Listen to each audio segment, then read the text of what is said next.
battalion chief and battalion commander of 3-5 Battalion, which deals with Williamsburg and Greenpoint. And I'm here to discuss whatever you need me to talk about. But first off, I want to talk about the questions that were given to me. And the first one is, how can the community board work with the precincts, the fire department, and DCA to address the real problem locations?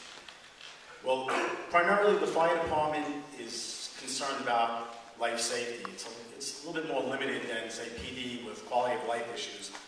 So what we're really concerned about are overcrowding, fire exit problems, fire extinguishment things, and also anything else that has to do with life safety. So the way we get notified, we don't have any kind of inspection program when the bars are open, specifically, my area. We have fire prevention that sends teams out, but it's very limited, and it's only 2. And one works actually with the police department in the March program. Now, I don't have that much information. Maybe one of the police officers can talk about the March program, but I believe what it is a joint group that gets together and they go around on Thursday, Friday, and Saturday, and they check out places that there have been complaints about. It's primarily the police department, so I'm not going to get that deeply into it. But we also have another team, but it's just very limited, and they have a schedule, and they go out throughout the city. So we really don't have anything that specifically goes after all the different bars that open in the city. So, like I said, very limited. They may not get to Williamsburg, but we do go to complaints, and that's the way we get it. We get it through 311. We get complaints for overcrowding, for possibly illegal usage of these buildings, and that's pretty much what we do. Say anything with open flames, and if we do get there and we find this stuff, we'll call other agencies in, and they'll take care of the problems that we don't cover. Like I said, we have what we call public assembly night teams, and they only operate very limited time, and they create their own schedule based on complaints and things. The second question here was, how can we address problems before they become severe? And like I said, as far as we're concerned, the fire department, fire prevention, which is the civilian part, they review all the plans and everything before these bars open up, or these places of public assembly. Make sure everything is in proper order when it comes to extinguishing systems or exit requirements or anything like that. So, let's see, and also egress problems. But there is no real ongoing surveillance for these bars unless we get complaints. Next question was, does FDNY inspect new establishments to ensure the use is illegal? We have also, I forgot to mention, we also have a regular inspection program for all the buildings in the neighborhood. And we would go to one of these places during the day just to make sure that they don't have blocked exits, you know, and everything that the requirements. But we're not really there when these bars are open at night. And like I said, the only way we're going to get there is through a complaint, either through 311 or community board or something like that. We get 411 about it. Okay. Next question is backyard roof uses, and have a questionable means of egress. Also basement lounges, that's another concern.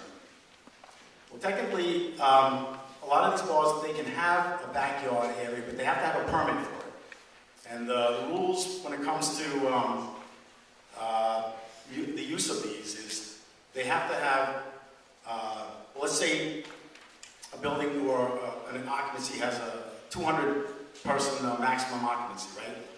So what will happen is they'll use that inside part and the backyard as the total, because if they have to exit through the building, it can only be the maximum amount of the building itself, or the occupancy. So, and another thing is also if this backyard has an exit to the street directly.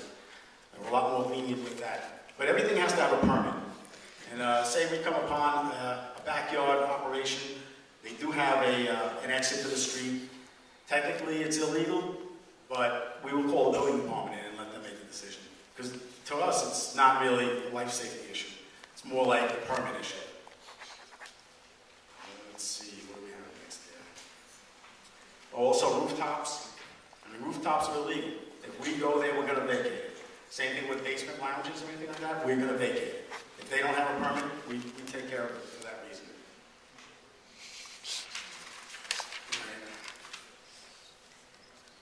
All right, what type of inspections are done to ensure capacity maximums are not exceeded? Again, this is another question that was posed. We get these through complaints. And also the Public Assembly 19 will go out. But a lot of times, if we get prior knowledge that these operations are going on and they're illegal, we will send our 19 there prior to them opening the place up. So they'll intercept it before they actually open up and charge people when they get in there. A lot of times we get to these things and people are already in there, the place is crowded, it's an illegal operation, and people have been charged money to go in here. So, but if it's illegal, we will vacate it. Also, backyard gardens are inspected, and that's also a yes. That was part of another question that was given.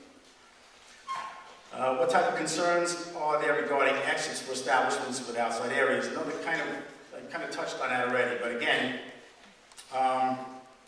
when we do go to these places, if we find it's a fire hazard, we will vacate. Permits are required. There should be posted maximum occupancies, and right, they will be vacated. Let's see, okay, that's good. All right, also, how are complaints communicated to FDNY? Again, verbal, letters, 311, 911. We get plenty of calls on these, and we will check them out. And if need be, we have and we do vacate them. All right, also, this is another question about how is this information communicated to Community Board 1? Well, we don't have anything that specifically deals with that with Community Board 1, but we can initiate something like that. Not a problem. Let's see. How is safe capacity monitored and controlled? Again, that's through responding and complaints, and when we get there, if there is a problem, we will vacate. Also, every once in a while, we do get a flyer. The flyer will be advertising like rave party, something like that. And we will, be there before this party opens up. Chief, I have a few questions regarding liquor licenses for us, which are very important. Yes. Let's say it's Saturday night, there is a place hugely overcrowded. What the one can do to bring fire department to clean the place up? Clearly, there is an overcrowding. Well, anytime there's an overcrowding like that, if the place is legal, we will vacate to the point where it comes down to the legal limit. And that's pretty much what we're concerned So the about. only way is to call 911. Yeah, 911, or we can get a forewarned by, say, a community board or something like that. That's Okay. usually the way it is. Now, applicants which are coming to us with applications for liquor licenses, Right. they're telling us number of chairs and bar stools in some area. Right. Technically, when our fire department is coming into the building to inspect it and put that plug by the door that occupancy by so and so many people is unlawful and illegal, Right. is it at the end, at the beginning, how we can know that this number of people is legal in this space? All these plans are given to Fire Prevention, and they review it, they go by square footage, and they'll determine how many seating areas they can have, how many people can be in the building. So this is all approved prior to. So when you see that sign up there, it says maximum occupancy, it's basically been approved by us also. Okay, but the people who are coming to us, they don't have that sign yet. Sometimes they are during construction. Right. You're saying it's open during construction, or? No, they just go with the process of getting a liquor license. Right.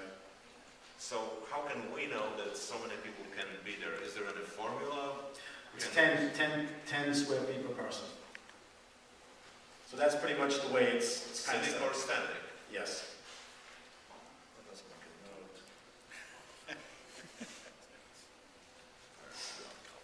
Where's, okay.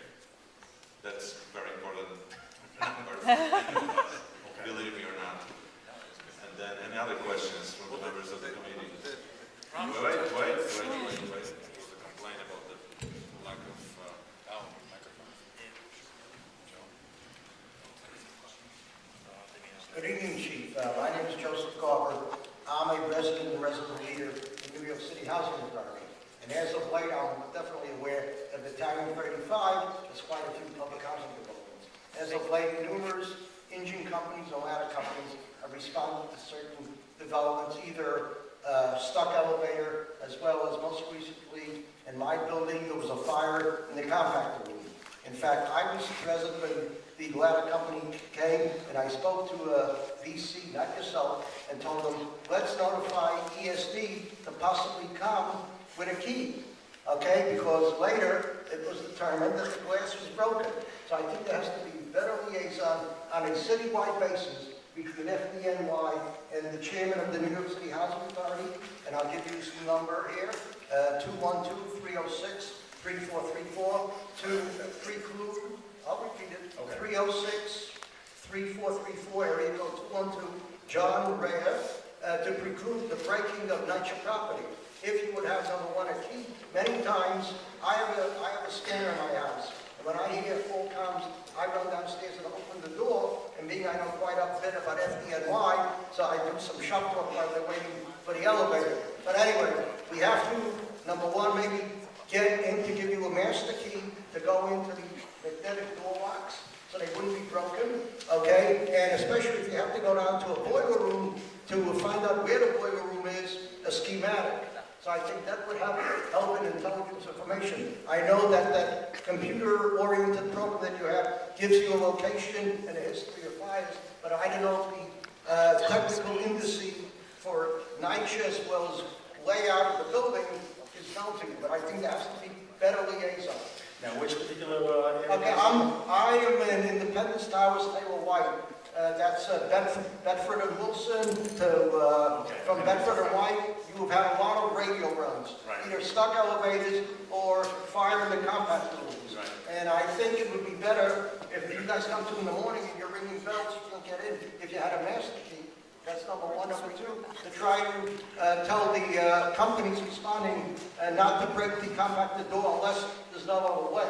But I think there has to be better liaison with FDNY on a citywide basis. Thank you. Absolutely. I think it's a great point, and we do try to accommodate that. A lot of times what happens, believe it or not, the keys are constantly changing. We have a lot of different areas, and we do run into problems with that. They'll give us a key, and we'll go there, and it doesn't work anymore.